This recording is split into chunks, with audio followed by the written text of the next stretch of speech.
तव कथामृतं तप्तजीवनं कविभिरीडितं कल्मषाप श्रवणमंगलं श्रीमदाततं भुवि गृह्णन्ति ये भूरिदा जनाः।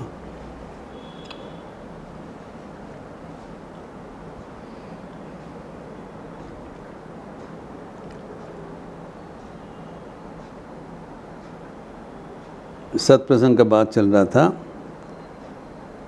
हम लोग सब आनंद के संतान हैं, लेकिन हम लोग माया की प्रभाव से सम्मोहित हो गए, अपना स्वरूप भूल गए। कारण हमारा दृष्टि अच्छन्न है,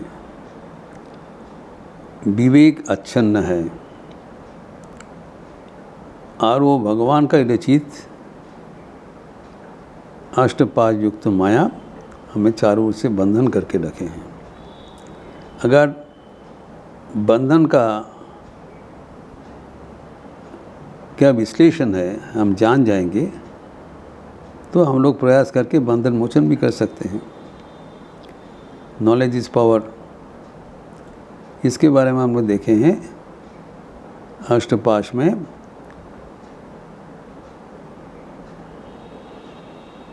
कुल शील वित्त क्या क्या होता है, धन का अहंकार क्या होता है, ये सब भली बात हम लोग देखा। फिर शंका, संकोच, संशय, इसके बारे में हम विस्तृत चर्चा किए हैं। इसका आगे है पंचम शील जो है वो है निंदा। ये एक महाविपत्ति है जो जिसके बारे में हमें सचेतन होना चाहिए।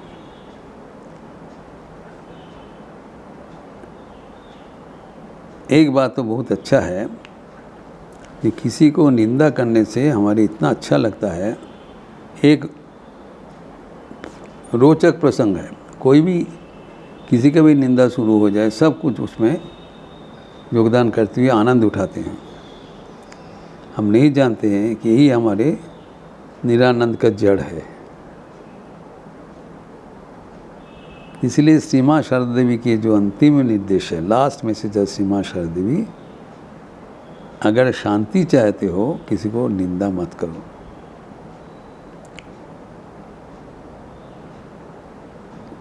यदि शांति चाहो माँ, कारो निंदा करो ना, पोकाटिरो ना। दोष दर्शन एक हमारा महा विपद बुलाते हैं, महा अनर्थ का कारण होता है। दोष दर्शन से मुक्त होना इतना आसान नहीं है। ये हमारी सहजात प्रवृत्ति है, बोलने से नहीं होता, हमारा ये आदत बन गया।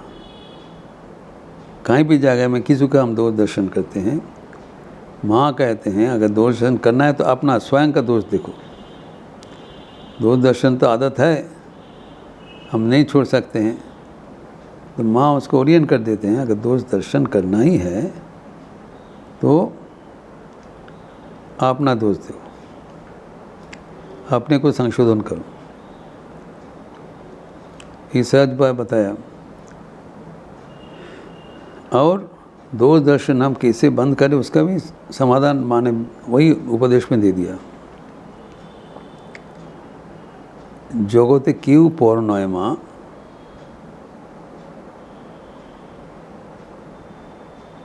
সবাই আপনার, জগৎকে আপনার করতে নিতে শেখো। Learn to make the world your very own. No one is a stranger, my child.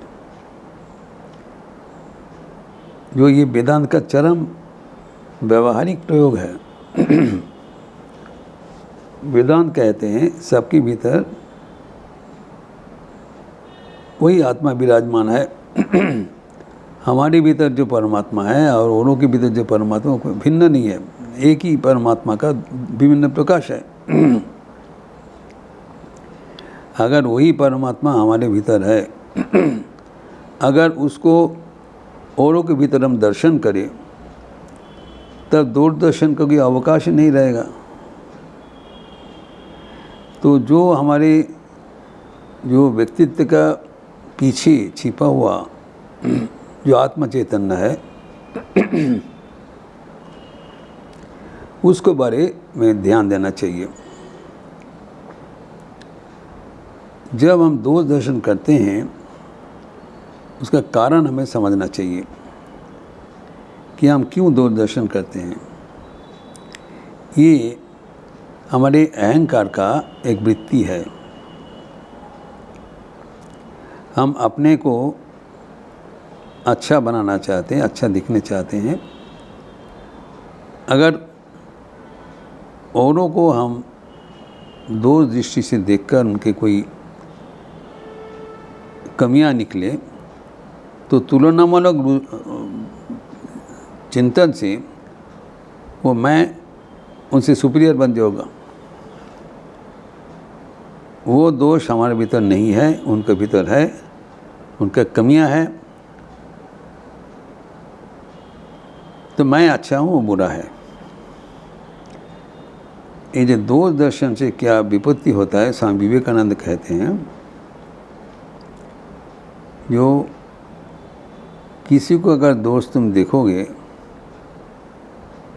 तो वो दोष तुम्हारे मन में आके उपस्थित हो जाएगा।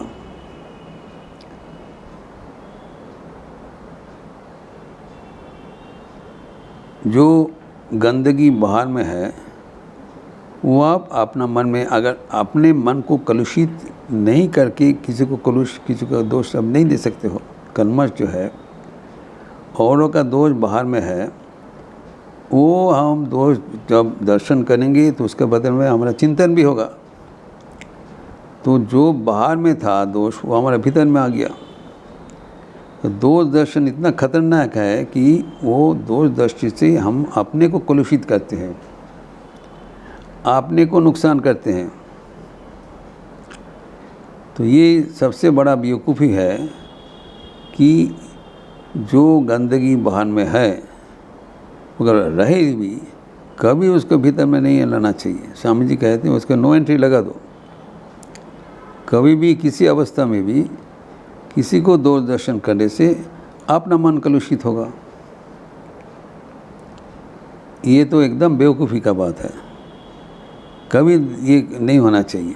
और ये करने से अगर हमारा कुछ अच्छा भी लगे उसको रोक देना चाहिए, ये हमारे लिए खतरा है। अगर इससे हमें कभी शांति नहीं मिलेगा। जो हमारा मन चंचल हो जाएगा, हमारा मन अशांत हो जाएगा, हमारा मन त्रुटिपूर्ण हो जाएगा। जो दोष नहीं था औरों को दोष दर्शन करते करते मन कलुषित हो जाता है। और हमारे जो विशाल दृष्टि है, उदार भावना है, सबके प्रति भगवान स्वरूप देखना, उसमें भी हानि हो जाता है। तो ये हमारे जीवन में आगे बढ़ने के लिए एक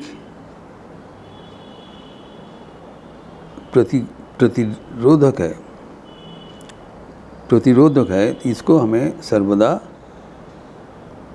बहुत होशियारी से रोकना चाहिए। जो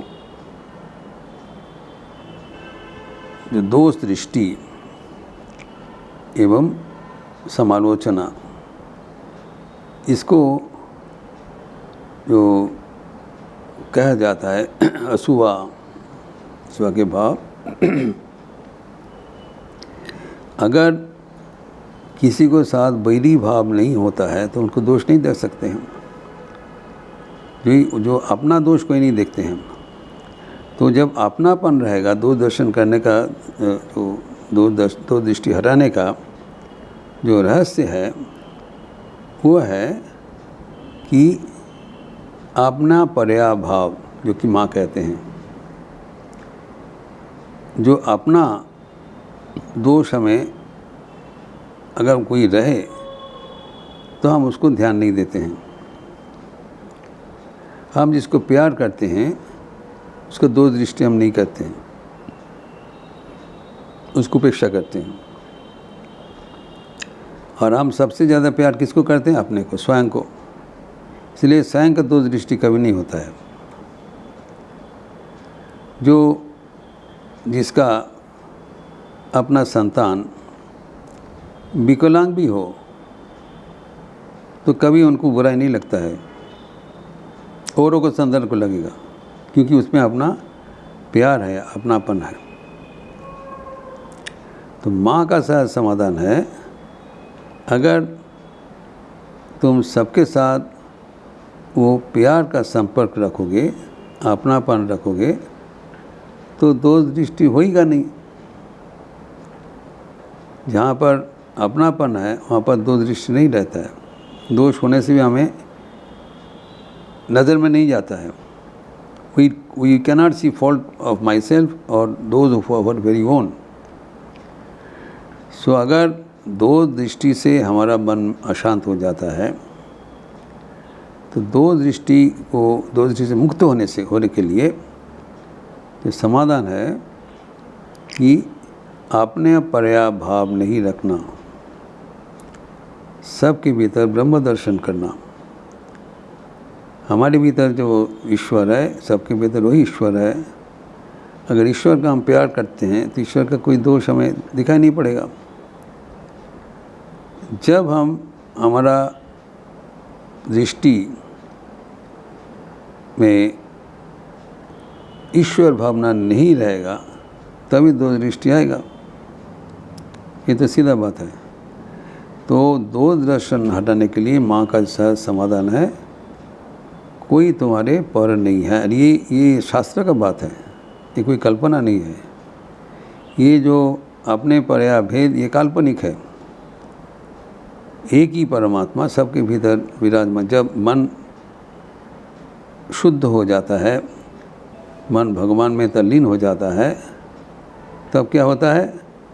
जत्र जत्र नेत्र पड़े तत्र तत्र कृष्ण स्फुरे। वहाँ पर दोष दृष्टि नहीं होगा, वहाँ पर भगवत दर्शन होगा। भगवान में किसी को कोई दोष नहीं रहता है, दोष है अपेक्षित। सो दोष दृष्टि हटाने के लिए हमें भगवत दृष्टि से उसको रूपांतरित करना चाहिए। अपना दोष भी नहीं देखना है। अपना अगर दोष देखना ही है तो अपना बोला है, लेकिन जो भगवान अगर भीतर में दर्शन करोगे अपने को, वहाँ पर भी दोष ऐसे नहीं दिखाई पड़ेगा। यथासंभव अपने को दोष दृष्टि से मुक्त रहना चाहिए। दोष दृष्टि मुक्त रहने से मन पवित्र होगा, शुद्ध होगा। जिस मन में दोष दृष्टि करते हुए अपवित्र हुआ, अशुद्ध हुआ, कलंकित हुआ, उसमें भगवान की छवि दिखाई नहीं पड़ेगा। We cannot afford to pollute our mind by seeing fault of others. जिस मन में भगवत चिंतन होगा वो एक पवित्र स्थान है। वहाँ पर किसी को दोष दर्शन करके, किसी को अपवित्र चिंतन करके हम उसको कलुषित नहीं कर सकते। जब इस संकल्प से हम अपने जीवन को भगवत स्मरण में पवित्र करने के लिए प्रयास करेंगे, तब धीरे धीरे हमारा जो आदत, जो स्वभाव है, वो चला जाएगा। जहाँ मैं पहले ही बताया, इतना आसान नहीं है। श्री माँ शारदा देवी स्वयं कबूल किया कि मेरे भीतर भी दोष दृष्टि था। स्वयं बोल रहे अपना जीवन में। मैं जो गंभीर जो शेष रात्रि में उठकर जब हम प्रार्थना करते थे, तब भगवान को प्रार्थना करते थे, मेरा दोष दृष्टि आप हटा दो। श्री माँ शारदा प्रार्थना सिखा रहे हैं। मैं चंद्रमा का ओर ताकते हुए प्रार्थना करते थे, तुम्हारे भीतर भी कलंक है, लेकिन मेरा भीतर में कोई कलंक ना रहे। हमें शुद्ध कर दो, पवित्र कर दो, कलंकहीन कर दो। किसी को दोष दृष्टि करके हमें मन को कलंकित ना करो। तो वो कहते हैं भगवान को प्रार्थना करते करते हमारा ये दोष दृष्टि चला गया। स्वीकार कर रहे हैं, भगवत प्रार्थना से ही हमारा ये चला गया। और कोई भी जीवन में भगवत भगवान चिंतन करने चाहते हैं, भगवत प्राप्त करने चाहते हैं, उनको ये जो पाश है, पाश से मुक्त होना पड़ेगा। इसके लिए भगवत चरण में प्रार्थना करने से हमारा धीरे धीरे मन शुद्ध पवित्र हो जाएगा। इस प्रसंग को भी आगे बढ़ाते हुए हम लोग अगले दिन चर्चा करेंगे। ओम शांति शांति शांति। हरि ओम तत्सत। श्री राम कृष्णार्पणमस्तु।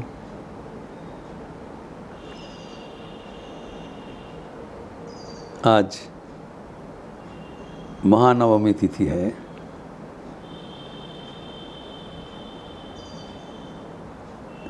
आज सुबह में तिथि के अनुसार नवमी तिथि जल्दी ख़त्म हो जाएगा, इसलिए पुष्पांजलि 9 बजे होगा एवं 9:30 बजे हवन। आप लोग जानते हैं कि दुर्गा पूजा नवमी का दिन ही अनुष्ठानिक हवन करते हुए दक्षिणांत हो जाता है, पूजा समापन हो जाता है। दशमी तिथि में श्री विसर्जन तिथि रहता है।